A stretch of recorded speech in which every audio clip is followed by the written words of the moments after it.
Drop ಮಾಡ್ಬೇಕಾ? ಇಲ್ಲ sir, ಹಿಂಗೆ ಹೋಗ್ತೀನಿ ಅಂಗಡಿ ಬೇಗೂರು ರೋಡ್ ಅಲ್ಲ ಇದು? ಇದು ಎಲೆನಹಳ್ಳಿ ರೋಡು. ಅದೇ ಎಳೆನಹಳ್ಳಿಯಿಂದ ಹಿಂಗೆ ಬೇಗೂರಲ್ಲ? ಇಲ್ಲ, ಬೇಗೂರು ನೀವು ಸ್ಟ್ರೈಟ್ ಹೋಗ್ಬೇಕಿತ್ತು. ಇದು ಎಲೆನಹಳ್ಳಿ ರೋಡು DLF ಹೋಗುತ್ತೆ. DLF, ಹುಳಿಮಾವು, ಅರಕೆರೆ.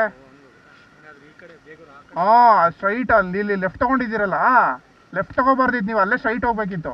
ಮನಸ್ಸಿರೋರು ನನ್ನ ನೋಡುವರು, ಮನಸ್ಸೊಳಗೆ ಕಾಣುವೆ ಅವರ. ನಾವ್ ಎಲ್ಲ ಇದ್ದೂನು ಕೊರಗ್ತಾ ಇರ್ತೀವಿ, ಅಯ್ಯೋ ನಮ್ಗೆ ಇನ್ನೂ ಏನೋ ಬೇಕು, ಇನ್ನೂ ಏನೋ ಬೇಕು ಅಂತ. ಯಪ್ಪ, ಅದ್ರಲ್ಲೂ ನನ್ಗೆ ಈ ಕಣ್ಣಿಲ್ದಿರೋ ನೆನ್ಸ್ಕೊಂಡಾಗಂತೂ ಎದೆ ಜಲ್ಲನ್ ಬಿಡುತ್ತೆ. ಅಂದ್ರೆ ಇವಾಗ ಕೈಯಿಲ್ಲ ಕಾಲಿಲ್ಲ ಅಂದ್ರೆ ಹೆಂಗೋ ಬದುಕ್ಬಿಡ್ಬೋದು, ಕಣ್ಣೇ ಇಲ್ಲ ಅಂದ್ರೆ ಹೆಂಗುರು ಪ್ರಪಂಚ ನೋಡ್ದೇನೆ ಬದುಕೋದು. ಬಟ್ ಅಷ್ಟೇ ಅಲ್ಲ, ಒಂದೊಂದ್ಸಲ ಹಿಂಗೂ ಅನ್ಸುತ್ತೆ, ಏನಂದ್ರೆ ಅಯ್ಯೋ ಈ ಕಲಿಯುಗದ ಕರ್ಮನೆಲ್ಲ ನೋಡೋ ಬದಲು ಕಣ್ಣು ಇಲ್ದೇ ಇರೋದೇ ಒಳ್ಳೇದು ಬಿಡು ಅಂತ. ಇದು ಕೋಟಿ ಒಂದ್ ಮಾತಲ್ವಾ? ಹೌದಪ್ಪ, ಅದನ್ನ ಅರ್ಥ ಮಾಡ್ಕೊಂಡಿದ್ಯಲ್ಲ ನೀನು. ಕೋಟಿಗೊಬ್ಬ